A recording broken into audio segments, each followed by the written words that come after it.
The police want to talk to you. You were at the pub. It was lunchtime. You were there with friends. They were shouting. Someone fell down.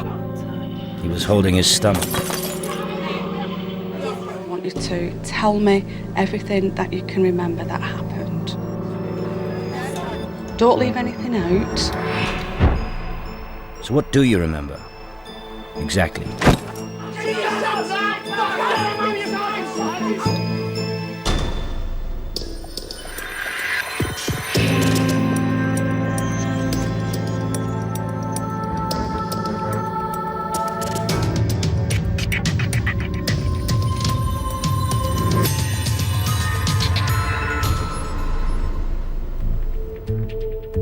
Boxing gloves.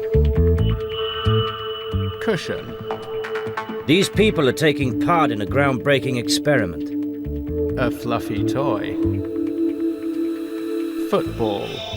They don't know it yet, but when they break for lunch, Cricket bat.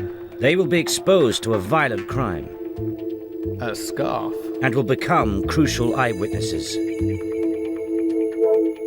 During that scuffle, this person was actually actively using a knife. Ever since there has been a criminal justice system, eyewitnesses have been highly prized. Because more often than not, a good eyewitness is as good as a guilty verdict. And as he used the knife and the person was going, I stabbed him, and he ran. But the awful truth is that honest, impartial eyewitnesses have been responsible for sending a huge number of innocent people to prison. Did you ever see a knife? No.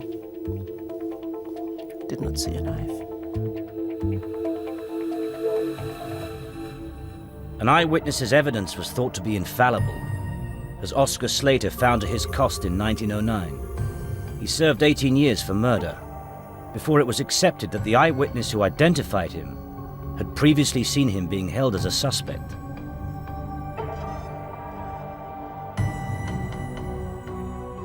In the 1970s, the overturning of several eyewitness-based convictions resulted in a review of such cases by Law Lord Patrick Devlin. The Devlin report concluded that eyewitness evidence alone should not be enough to convict.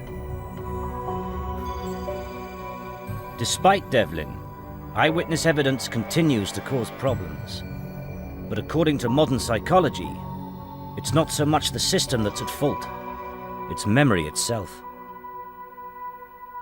The key problem with eyewitness testimony is that people don't remember exactly what happened. There's nowhere in your brain, in your mind, a perfect memory of everything that happened in the order that it happened.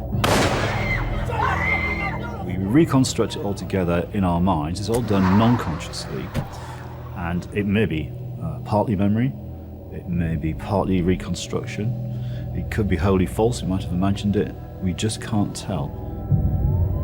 The problem for the police is that no matter how flawed eyewitness memories may be, those memories are often all they have to go on. But they believe that modern scientific interviewing techniques not only ensure accurate eyewitness recall, but can also unlock crucial information that in the past might have remained hidden.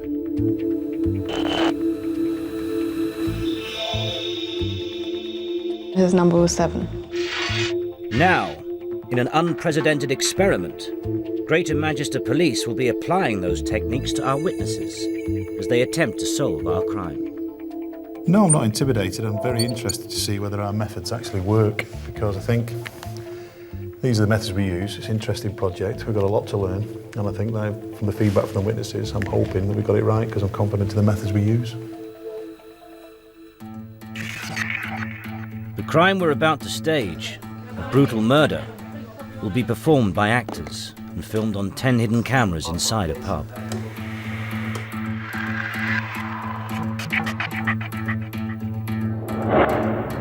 The volunteers don't know that the crime is staged, and the police will be treating it as a real case. He had a light coloured, short-sleeved garment. But unlike a real case, what the police conclude this is what we think has happened, this is what I'm pretty certain has happened. Can be checked against what actually went on. We won't know exactly what happened until we see the tape. Yeah, I need an ambulance.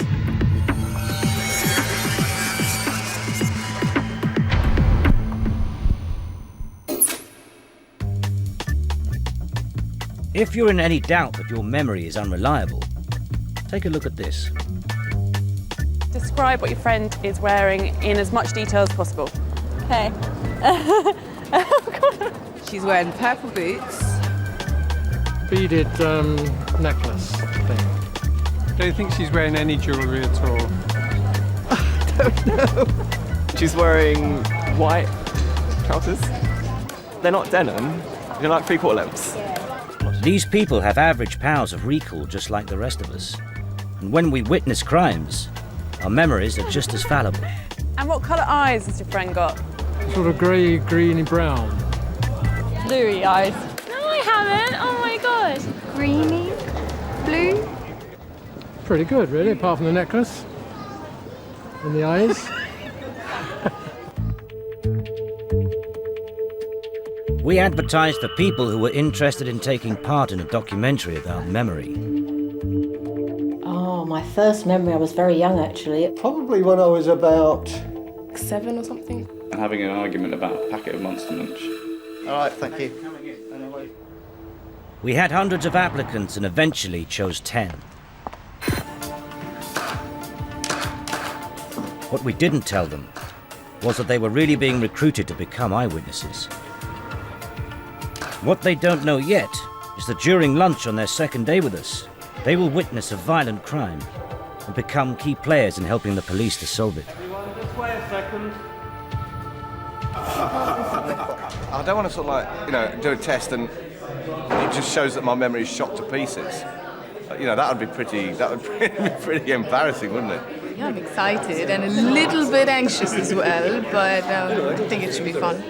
From what everyone's saying, they all seem to think they've got quite good memories, so maybe I'm going to sort of fall down. But no, I'm not worried. It'd be interesting.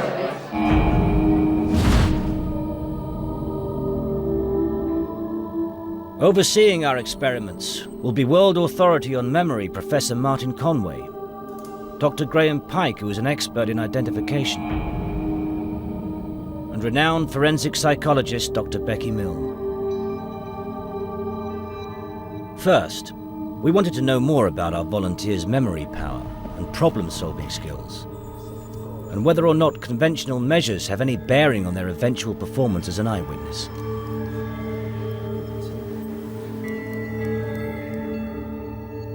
Will Haley, for example, whose problem-solving was amongst the best in our group, stand out from the crowd when it comes to helping the police with their inquiries.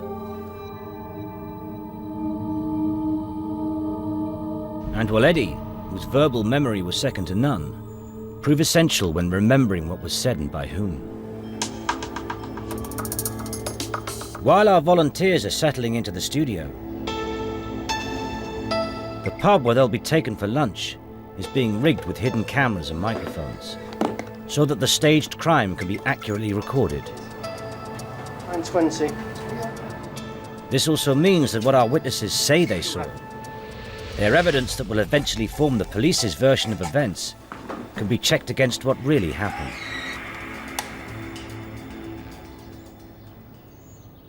Most people, when they think of human memory, have a kind of video analogy in mind.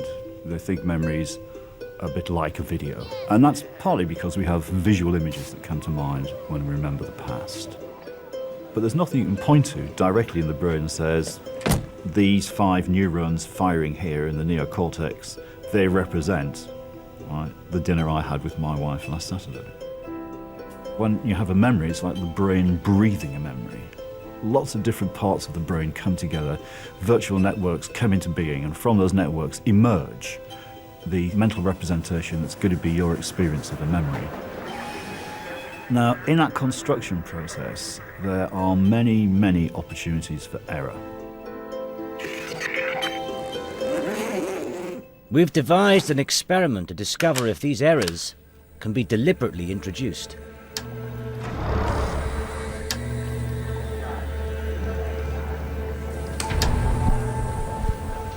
When we were shortlisting our volunteers, we asked them to look at a painting for 1 minute and memorize it.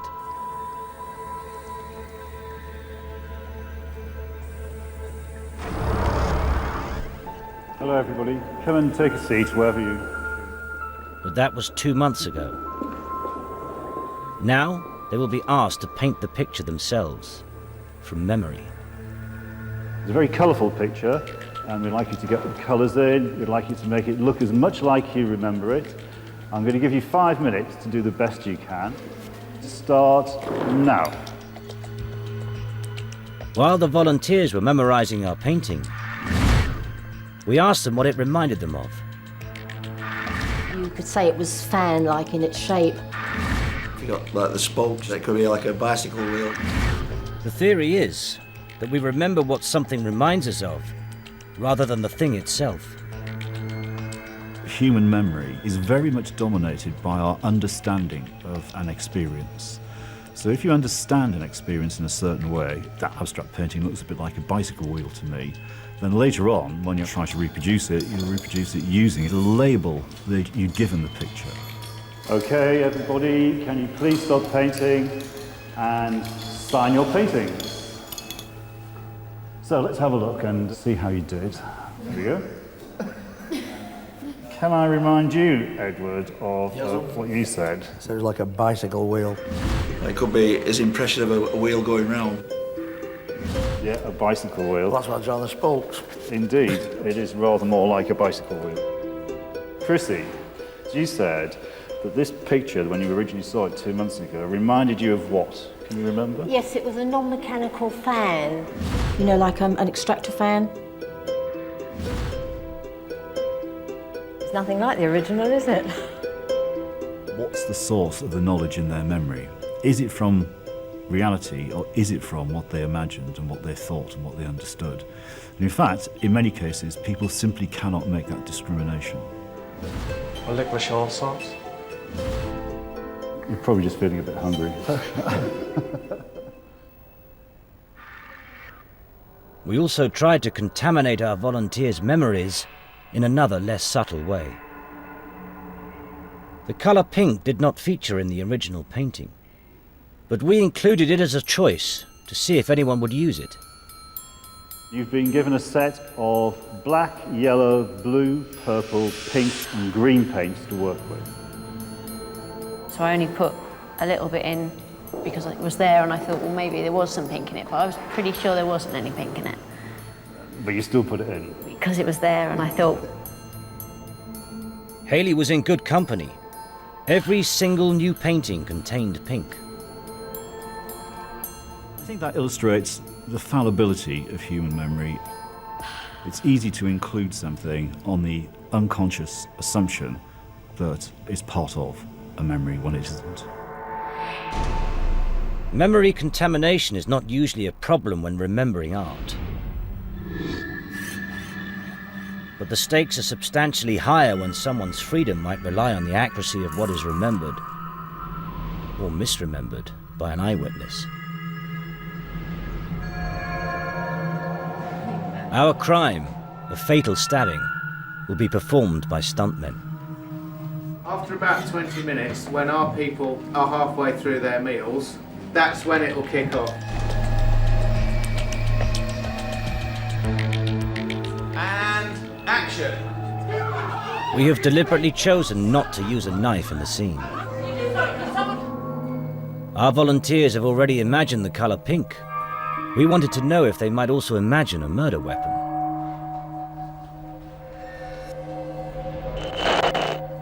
And to make it more interesting, we've gone out of our way to give the contamination a helping hand.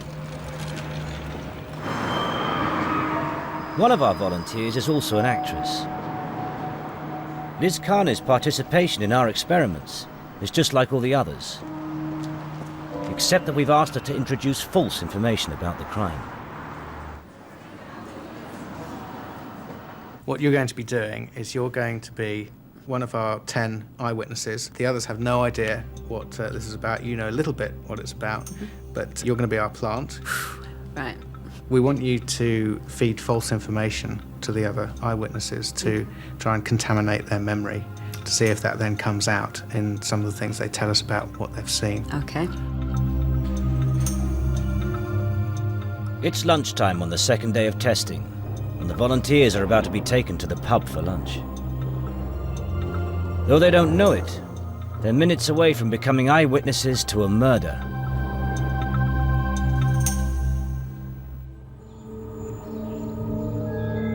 All they know now is that the Railway is a pub near the studio that serves food. They are not aware that everyone in the pub is in fact an actor or a stuntman,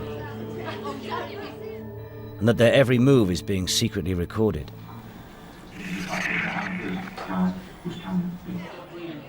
This is what happened. When our volunteers arrive at the pub, they may or may not have noticed a young woman sat alone. She is clearly waiting for someone, and is not happy about the fact that the person who she's waiting for is very late. Once our volunteers' food arrives, so does the young woman's boyfriend. All is not well between them. What? Yeah, where have you been? Working. Money, now. Hi mate, what are you having? Yeah. Next, a couple of builders arrive. Gotta go and change the light off. There is a minor confrontation between them and the girl's boyfriend when their tool bag is dropped on his foot. Hi lads, you alright? Twat. Can you sit down? Do you not think it's bad enough? As the domestic continues, the builders are asked to use the front bar as the pub has a rule about work clothes. No, you got work boots? We have, like, yeah. All right, Sorry, it's just the way it is. If you want to order your food, and then... Give us fish and chips, please. We're really busy as well today. All right. I'll have a steak. Nice and quick, yeah. They order food and grudgingly go where they're told. I can't believe she just come up to you, lad. She's come up, she's fronting me. Yeah. Goes in as well. Hi mate, what did we get you? Go ahead, mate. You finished with that? Just have a little chat with him, it finds out where the scoff is. After 10 minutes, one of the workmen comes back into the bar to chase up his food order. Hey, Leanne. Where's he today, isn't He takes the opportunity to wind up the bloke who kicked his tool bag by deliberately bumping into him. What's with that kite? With what, sorry? Looks nice, big portions anyway. It's nice. You're winding him up now. Yeah. He did that on purpose. Is it? Might take some action in a minute. It's a restaurant. Laugh. A restaurant. We have to say we've only got about 20 minutes. It's on its way. We're definitely... I'm just a bit edgy, sorry. I'm having a piss. See you later. How's your watch then? 20... Jimmy, get some mayonnaise. Get some mayonnaise. What's happening, babe? Where's your little poodle gone? For a walk. Going for a walk? Has he? Yeah. Do you want to take my phone number? No, I don't, actually, thank you. No, come on, take it. If he comes back now, It's a great horse. finds him there. The great jacket used to have a great, it's a good pub run. Take me number. Why not? What's the problem, son? There he is now. I was just saying to your girl, mate, right? It's the first time I've seen her smile. Sit down. First time I've seen her smile was when you was in the toilet. Just go. Dean! Just go. Dean! Sit down. Shut up. You fucking shut up. Get outside then. Stop it now. Get outside, you Jimmy. Get outside. Oi, you behind you. Come on, Jimmy, stop that. You fucking slag. You started this. What are you doing? Knock him out. You fag fool. Knock him out. Give him in. Give him in. That's the one. Slam him. Slam him. Jimmy. Jimmy, come here, mate. Look what you made me do. He's been stabbed. You phoned an ambulance. Dean! Dean! Yeah, phone an ambulance. Please, Dean! Yeah, I need an ambulance. I don't want Dean! Dean! Dean! Don't leave me. Don't leave me. I don't know what to do! Don't help me! I don't want to stop there! Dean! Dean! Dean! Dean! Dean! Dean! What happened? Where are you? Someone call an ambulance! Yeah, don't leave, get off me! Calm down. Just don't move him, don't move him! Right, we're not moving him. Don't leave him, thank you.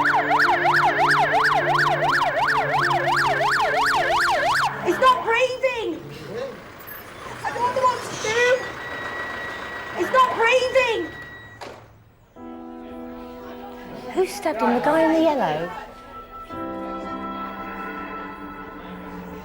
Did you see a screwdriver? I didn't see it. I'm sure I did. It looked like that kind of shape, anyway. Is that a stomach punctured? Got a stab wound to the stomach.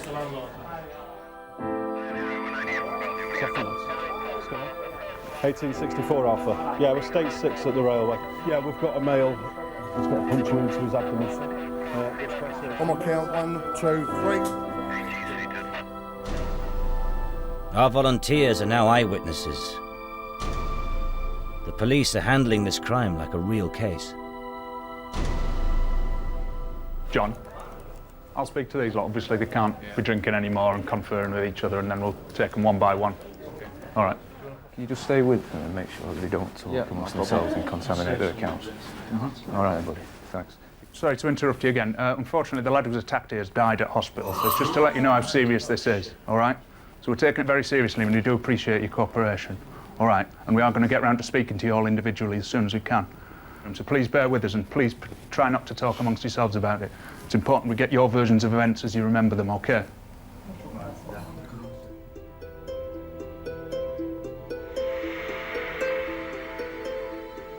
Well, this is Sam, and this is John. Yeah. All right, we're just going to get a brief details off you.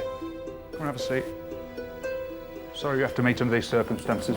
Eddie. Yeah. Nice to meet you, Eddie. My name's Sam, this is John, we're from the CID, and I just want to ask you very quickly about what you saw. This is just to sort the people who are important down from the people who've perhaps not seen or heard anything. Having taken initial brief statements from everyone at the scene, the police are now anxious to interview the key eyewitnesses as soon as possible. We're going to speak now with a Tier 5 interview coordinator. That is an interview advisor. Our volunteers have now been told that the stabbing was an elaborate experiment, but that the experiment will continue as they become part of an exhaustive police investigation.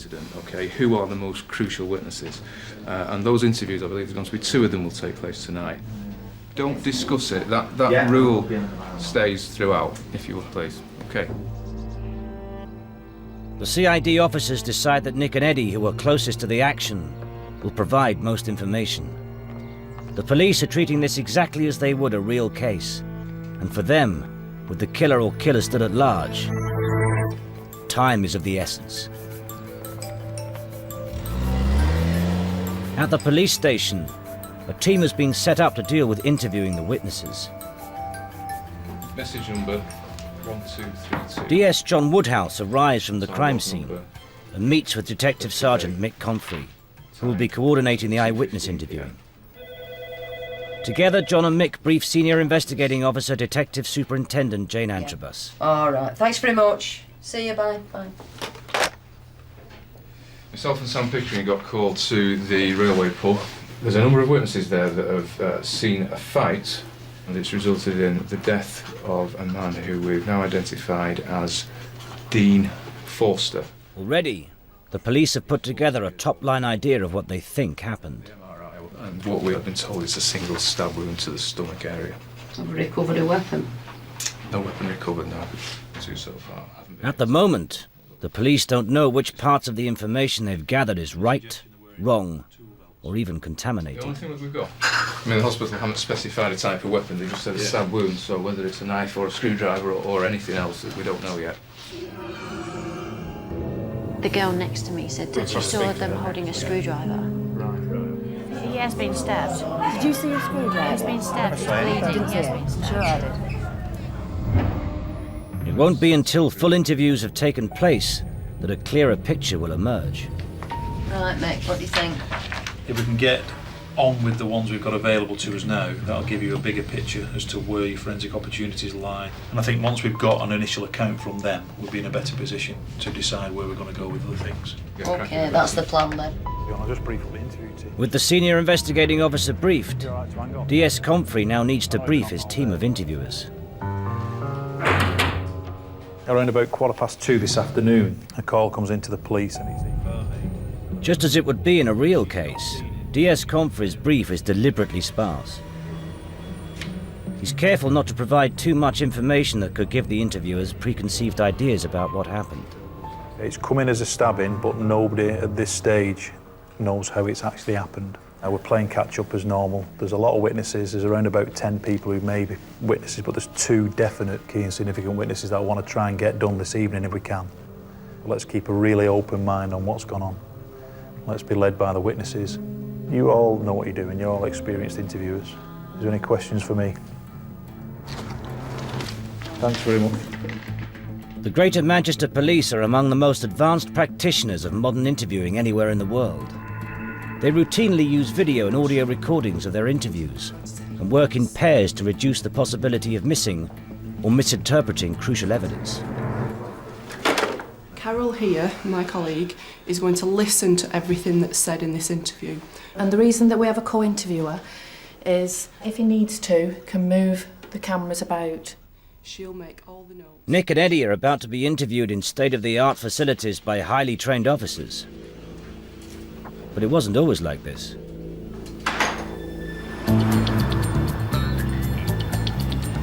When I started off the TV programme Life on Mars, one or two of us had a bit of a laugh the first time we saw that. We said we thought it was a police training film from way back then, but there was a huge amount of similarity. It's not inaccurate in any way. But Manchester's changed since the 1970s. And so has the police interview. Steve Retford has experienced that change firsthand and is now one of the country's most senior police interviewers. It's just incredible the change that's gone on from when I started as a young officer in 1974 to what we do now. You can't recognise it. What Steve and his colleagues didn't know then was just how fragile eyewitness accounts could be. Shortly before they became witnesses, our volunteers showed just how easy it is to lose information, simply by trying to describe something from memory. All Simon has to do is watch this simple scene and then describe it to Liz, our actress, who, as in all our studio tests, is not deliberately subverting the experiment. It's set in a green area, like a park. Okay, but it's obviously a park in a city, because behind you can see sort of like buses. There's 2 sets of benches. There's a bench here with a couple on it. The guy's wearing sort of like a Peter Sellers kind of hat. He's green in colour. Mid to late 50s, maybe 60. Okay. And the woman he's talking to, she's wearing like a white mac. She's got long brown hair, early 40s. And on the table in front of them, they've probably been having some food because there's like some cakes or something. Right. And there's a bench over there with a woman sitting on her own on a mobile phone, chatting on a phone. And she's got a coat on, scarf. Then this guy comes in, okay, he's wearing a duffel coat in his late 20s, early 30s maybe. And he's got quite strange hair, like Coco the Clown. It's kind of like brown hair, but it's got blue in it. Okay. It's a bit sort of like, crazy. A bit crazy. And he's kicking his football around. And then his mate comes in who's wearing sort of like a football outfit. Right. White football shorts, Nike, because they've got the little Nike thingy on it. And then the football top that he's wearing, I didn't recognise what the team was. What colour was it? Good question. I think it was purple. These two are kicking the ball around to each other. Yep. Okay? And that's that. Interesting. Isn't it? Thanks. Okay, good luck. It's set in a kind of park area, so it's a green area, but it's possibly in a city. 2 benches, there's a couple. Liz describes the scene to Eddie, and already there are omissions. And he's wearing hats, it's like a trilby.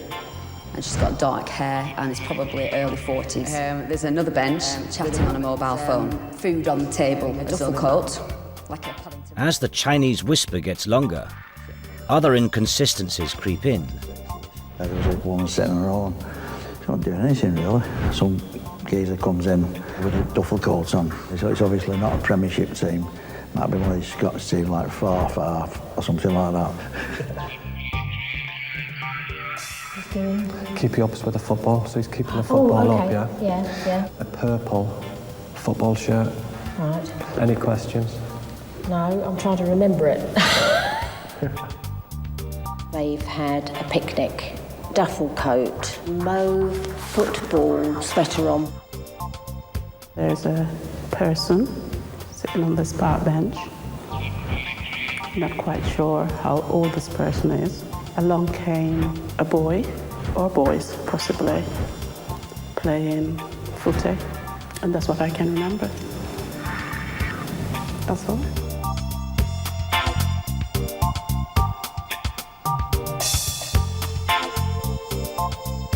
Along come a couple of kids with a football. That's it. Okay. Now, Hayley is the final one in the chain, and we're going to see how accurate you think Hayley actually is. There was a man and a woman sitting on a park bench in a park. The woman was in her 40s, and two children came along with a football and started playing some games with the football.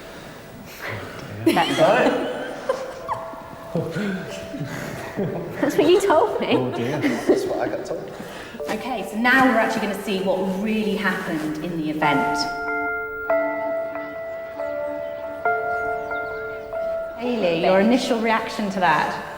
It's quite different from what I had imagined from what I was told. There's no detail at all. There's no detail. That's what I was told. But the howler is the fact that it was two children playing football. It's like a synopsis. Did you pass on the fact that the guy had blue hair? Yes. You did? Yeah. That's what I mean. It's amazing how you in, passed didn't it on it? probably quite detailed, but then the next person forgets and then... And what happens, as the detail gets less, when people are trying to recount it to the next person, because there's not much detail, you try and make a story out of it. A woman walks in and sits on the park bench. You said, yeah, that the woman came into shot and sat down on the picnic bench, which she was already sitting there. So it's quite funny seeing you actually add detail, yeah, which didn't exist. What's our stereotype of people playing football in a park? Children. Exactly. And we use our stereotypes to try and make sense of that and say, oh, well, and we start picturing, don't we? Children doing keepy-uppies. I imagine two little children sort of coming along and playing football as opposed to like young lads.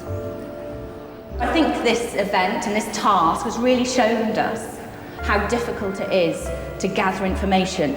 Quite a difficult thing to do, isn't it, with all your different versions as time goes on.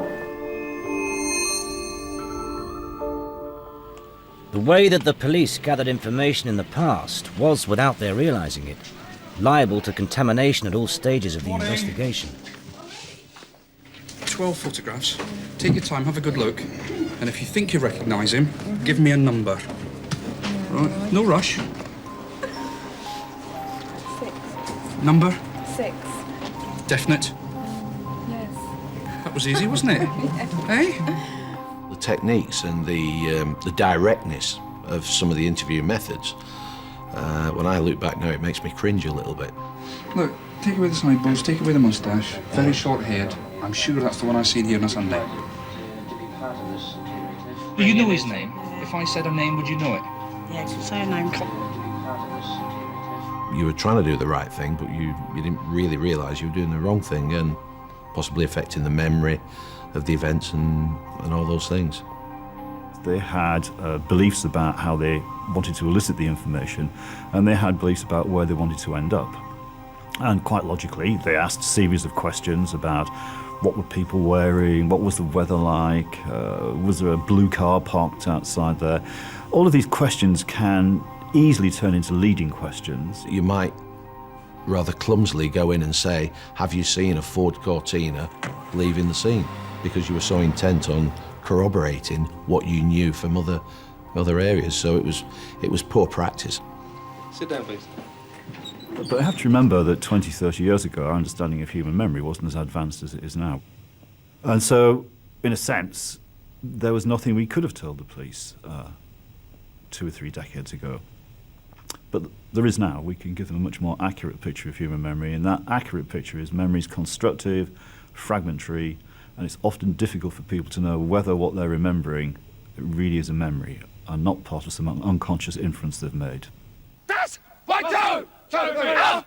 Left, right, left. If you'd have told me when I started in the job, in 20 years' time, 30 years' time, I would be working with academics, psychologists, behavioural investigators, I'd have laughed at you.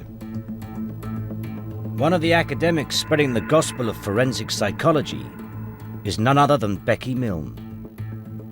When I train the police, we train them in about 3-4 hours on what is human memory.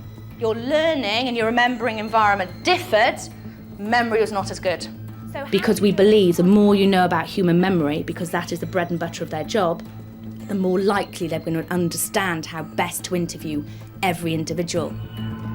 What began as academic research has emerged as a practical set of skills that are known in the trade as the cognitive interview. Because what we said yesterday, if people don't know the answer, they often make it up. The whole point of the cognitive interview is to gather information from cooperative witnesses to increase the quantity of information gained and also to make sure that the quality is absolutely spot on.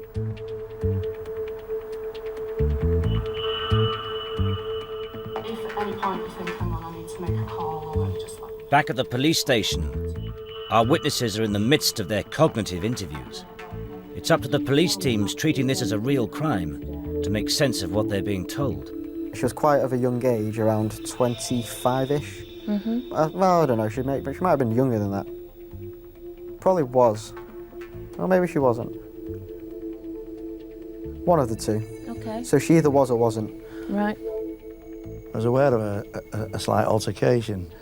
And I looked around. Rule 1 of cognitive interviewing is to let the interviewees do most of the talking. Began effing and jeffing, like swearing quite vociferously. And, Not a problem for Detective Sergeant Wendy Haslam, who was interviewing, or rather listening to Eddie. Visibility jackets. And next thing, it got more violent.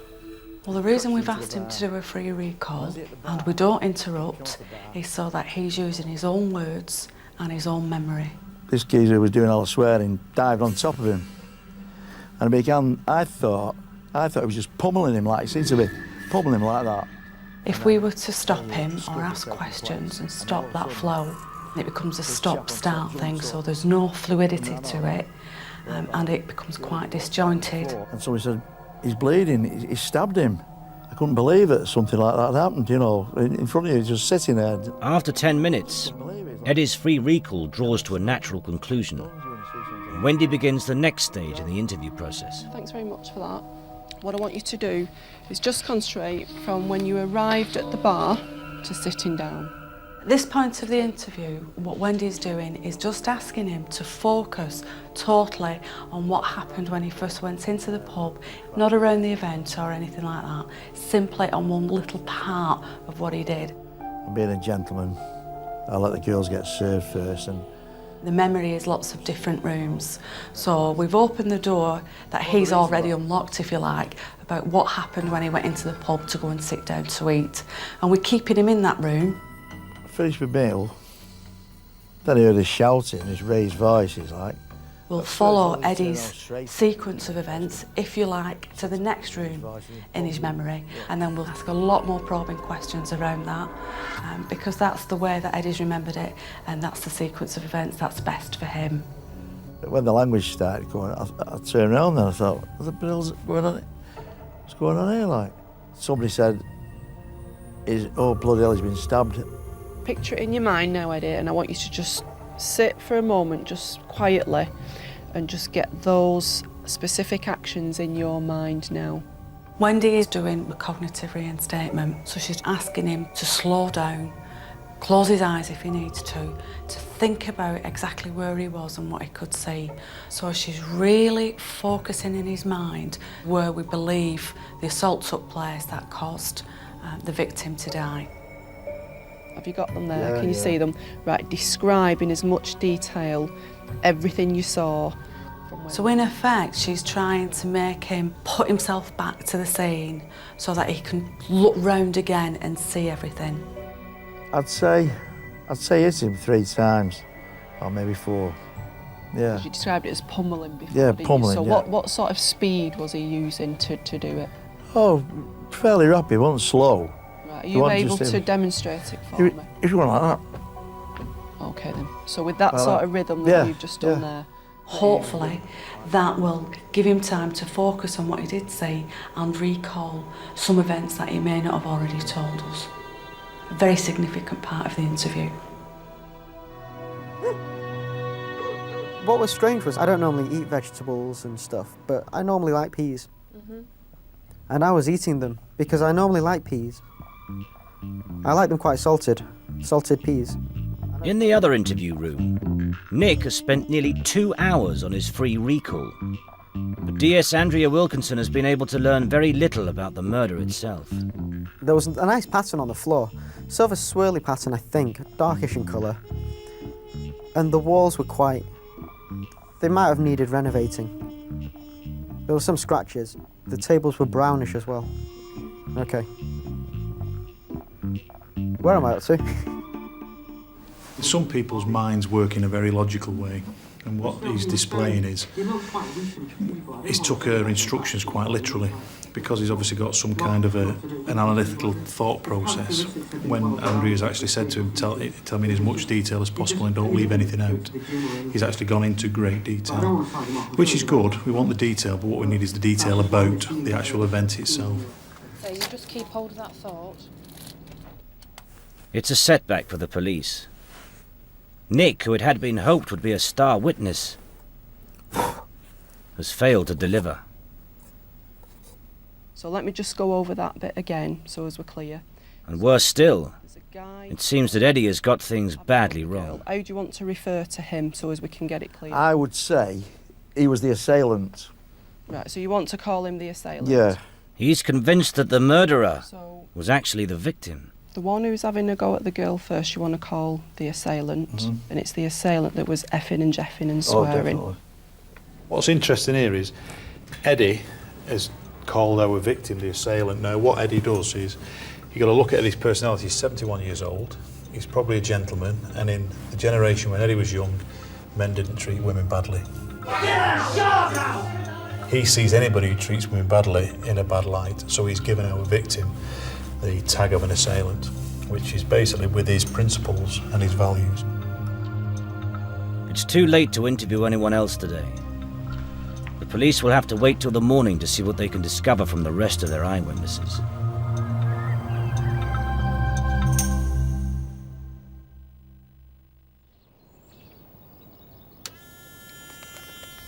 Okay, we're here at Sedgley Park, interview unit. You've met my colleague DC Story, who's just in the observation room.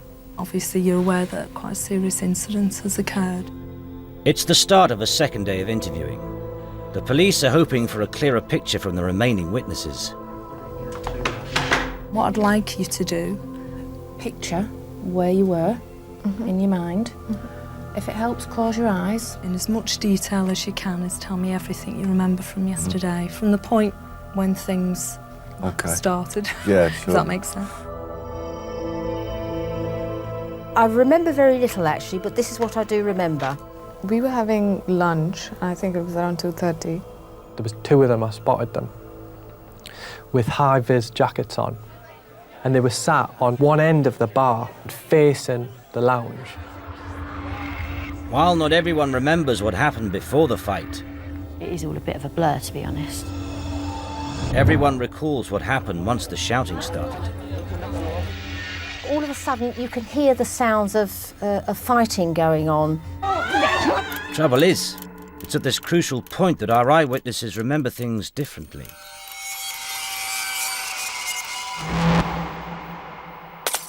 In the process, a glass was sort of like knocked off the bar and what have you, as they were pushing each other.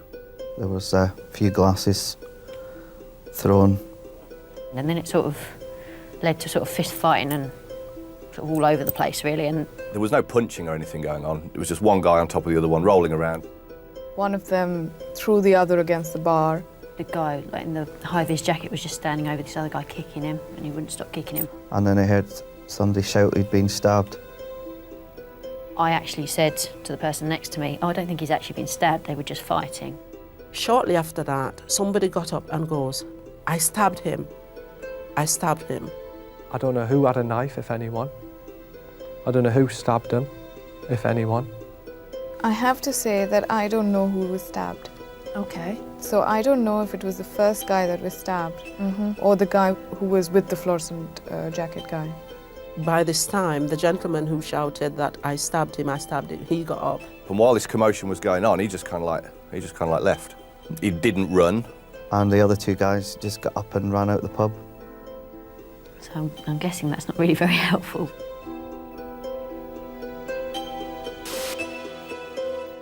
In the pub, no one was expecting a fight, let alone a stabbing.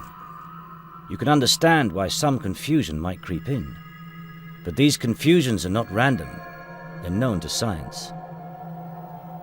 In another of our pre-crime studio tests, recognition expert Graham Pike demonstrated some of them.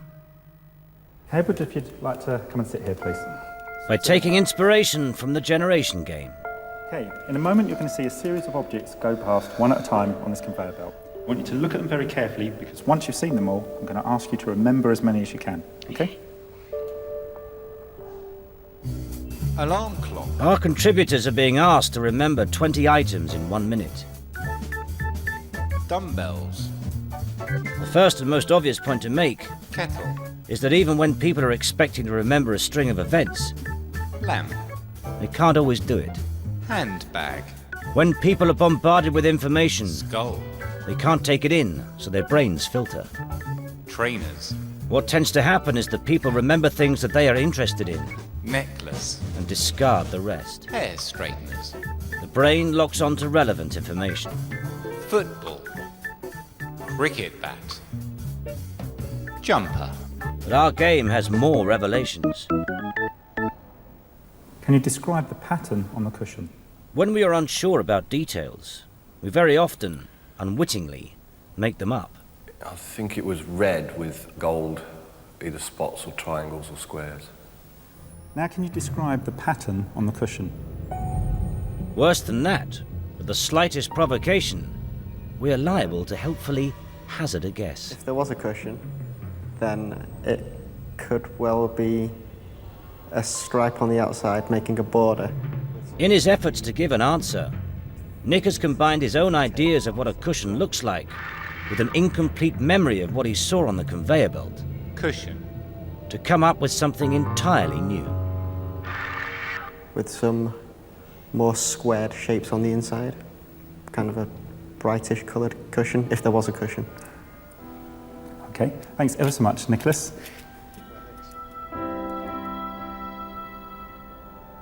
Capture in your mind an image of him there when he's staggering about. In his interview, Graham does something strikingly similar with his recollection of the crime. Well, he was wearing this high-vis jacket.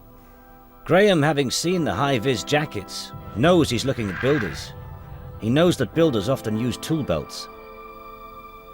I have a feeling He's put the two together. that had some sort of attachments to it. Almost like there was tools. For some reason, I'm thinking that this jacket had things hanging off it. Tools. I know it sounds a bit weird, but there was more to it than just a plain high-vis jacket. Now, just to assist me, as I've never been in this pub, would you feel comfortable drawing a diagram, like the layout of the pub? The way you, yeah? I could do that. Okay. Now the interviews are entering a more intense phase. The police need to get as much information as possible from the witnesses. Contextual reinstatement can take several forms. Even drawing a map of the scene can trigger memories that might otherwise have been lost. That's pretty much it, I think, yeah. Oh, that's really helpful. Thanks very much for that. So, I've been an interior designer, that's why. I was wondering what your background was there. Yeah. Could you tell me from the moment when these two have appeared in the bar area with the fluorescent jackets on, you said, could you tell me everything that happened? Yeah, what happened was, as I say, these two guys came... For Simon, the drawing has provided a vital clue. But it was while he was here that this guy... No, I've just remembered something, actually. I've just remembered. This guy here, he'd snatched this money off his girlfriend, and he'd gone to the bar to get a drink. He was just got his drink when these two guys came in. The dark-haired guy put his work bag down on the floor. He'd obviously just got his drinks because he was holding them. I think the reason why this guy was annoyed was because he must have spilt a bit of his beer, because I remember he kind of like lashed out at the bag. The problem for the police, though, is discovering which memories are accurate and which are not. During that scuffle, this person was actually actively using a knife. And as he used the knife and the person was going down, he went down with that person, and then shortly after I stabbed him and he ran. Sometimes, accuracy can be checked just by asking a follow-up question. Did you ever see a knife? No. Did not see a knife. Did you ever see any weapon? Did not at all, no. If you witnessed an assault, like the one that was staged in the pub, and a person suddenly realises there's an attack going on, they might think to themselves, I wonder if they've got a knife or a weapon. Your mind makes up the world for you. It adds in inferences that make everything make sense.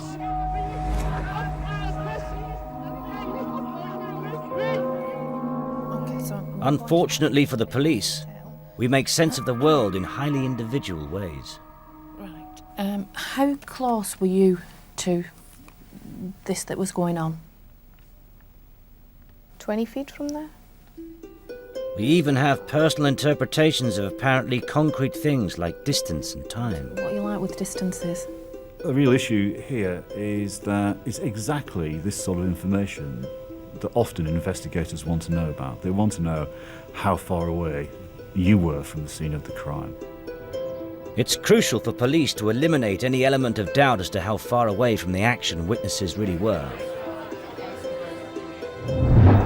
Because 20 feet to one person might mean 20 yards to someone else.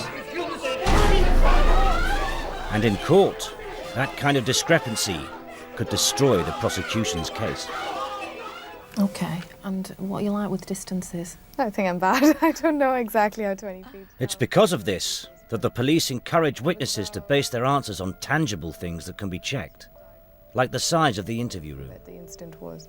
So I think 20 feet is accurate, yeah. 20 feet. Okay, so in terms of this room, maybe?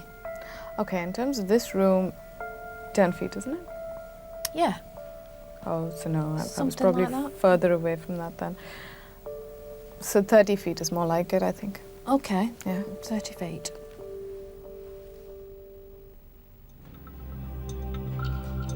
The cognitive interview provides the police with a wealth of information. Something about his eyes that was striking. And he looks like Dennis Wise. But it doesn't necessarily guarantee that any of it's accurate. The cognitive interview is a tool, one of many that we use. Okay, it's an excellent product and it gets a free recall, which is subject to scrutiny. The integrity is massive. So it's my job to listen to the witness interviews to tell me the salient points, to put together a composite to work out what has gone on. Is there any way I can get a cup of tea? Or... Certainly, I'll sort that for you. Oh, yes, please. A day and a half after the crime, 40 hours of police interviewing has finally finished. The information has been gathered. Some of it is accurate, some of it is not. But it is all the police have to work with. Oh, I'm brave. God, yeah, I'm empty of information. Are you? Now, the version of events that the police have gathered from our witnesses can be compared to what actually happened.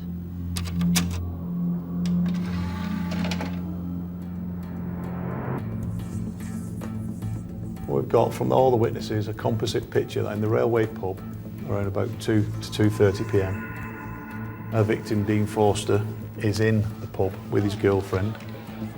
Where have you been? You know I've been working. An argument ensues. The girlfriend asks for something, we think it's keys. Money. Thanks for leaving me here. At the same time, there are two guys in another area of the pub, one with a high-vis jacket on and one without, who's the taller of the two.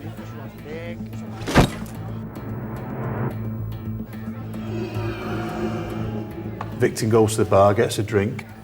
There's your change there, mate. Sir.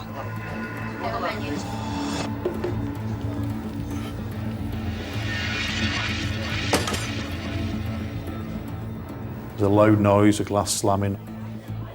There's an argument then between the victim and his girlfriend. So where have you been? Working. The victim tells the girlfriend to shut up. Our victim then goes to the toilet. I'm going to piss. Right. Whilst he's at the toilet, The guy in the HVIS jacket comes across to the girlfriend to get some cutlery or something like that. But he starts chatting her up, and there's some mention of him grabbing his crotch and being inappropriate towards the girlfriend.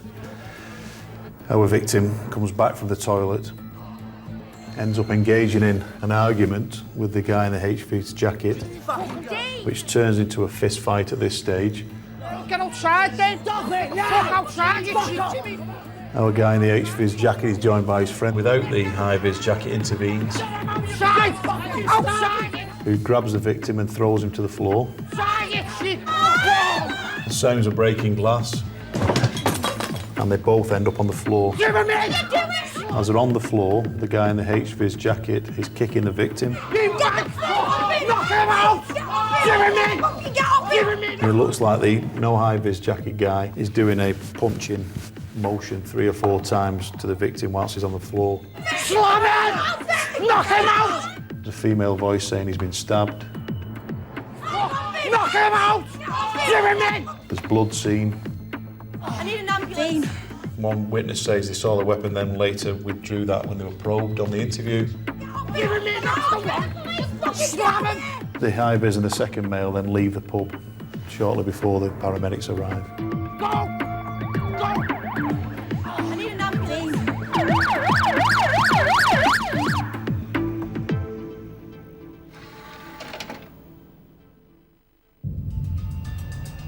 Though there are some peripheral details that have subtly changed in the police version of events, the account of the stabbing itself, and crucially who did what, is broadly accurate.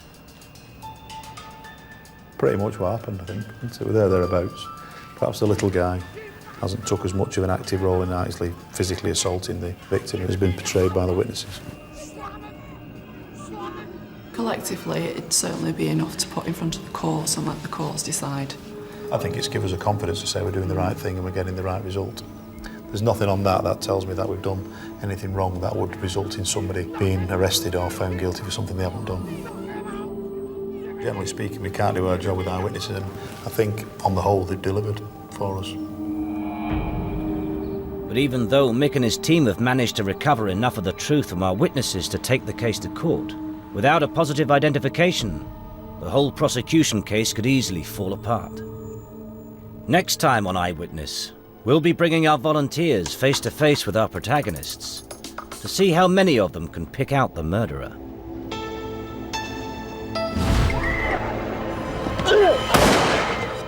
And we'll be exposing them to another violent crime,